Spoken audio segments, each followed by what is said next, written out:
મકાનો છે એમાં જ અમે લેશું, એક જગ્યા પર આગળ જવાના નથી, કોરિડોર અમારે જોતો નથી। અમે તો ભારતીય જનતા પાર્ટીને મત આપીને પસ્તાયા છીએ, આવું નિવેદન સોમનાથ અને પ્રભાસ પાટણના સ્થાનિકોએ કેમ આપવું પડ્યું તે મુદ્દા અંગે ચર્ચા કરીશું આજે આ વિડીયોમાં। નમસ્કાર, લાઈવ 24 ન્યૂઝની સાથે હું છું ભિક્ષુ ઠક્કર।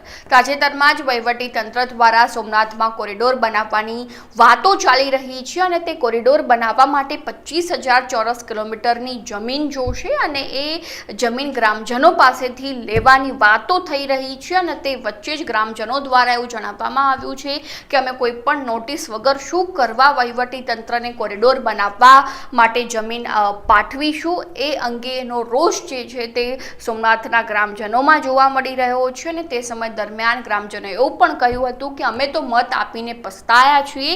તો આ મુદ્દે તેમણે વધુમાં શું કહ્યું એકવાર તેમની પાસેથી પણ સાંભળી લઈએ।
મારું બસ એ જ કહેવાનું, કોરિડોર શા માટે?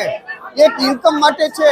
અમારી ચાર પેઢી, અમારા બાળકો બધા વર્ષોથી અહીંયા રહે છે, અમારી માલિકીની જગ્યા, એમાં કમાણી માટે આ કોરિડોર બનાવવા માંગે છે, યોગ્ય નથી। મારું પોતાનું મંદિર છે, મારે કોરિડોર બનાવવો, સોમનાથ ટ્રસ્ટને કે મને જમીન આપે, મારે કોરિડોર બનાવવો, આવી રીતે અમારી જગ્યા છે ને એમ ધમકાવી આપીને લઈ યોગ્ય નથી ને અમે આપવા તૈયાર નથી, આપવું નથી, અમારે કોઈ હિસાબે આપવું નથી કોરિડોર। નહીં માગ્યા હતા પણ અમે આપ્યા નથી, હું આપવાનો પણ નથી।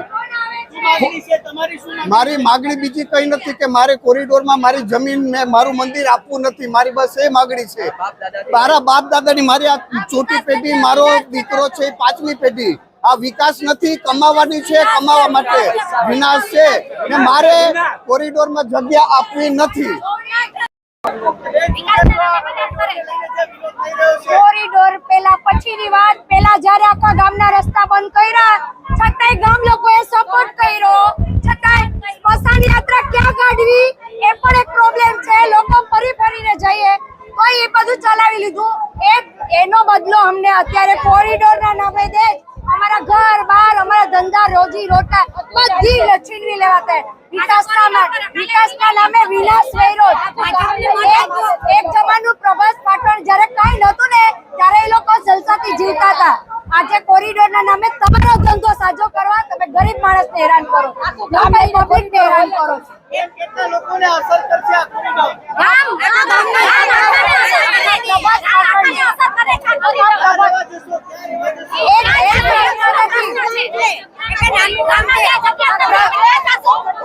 કોઈ દસ્તાવેજ નહીં. દર 2 દિવસે આવી અને અમને ધમકી ભર્યો ફોન આવે, પોલીસ ચોકીમાંથી ફોન આવે, તલાટીમાંથી ફોન આવે, કલેક્ટરમાંથી ફોન આવે, તમે અમને દસ્તાવેજ આપો, તમે સાઈન કરો, એનાઉન્સ કરો. અમારે વેચવું નથી ભાઈ.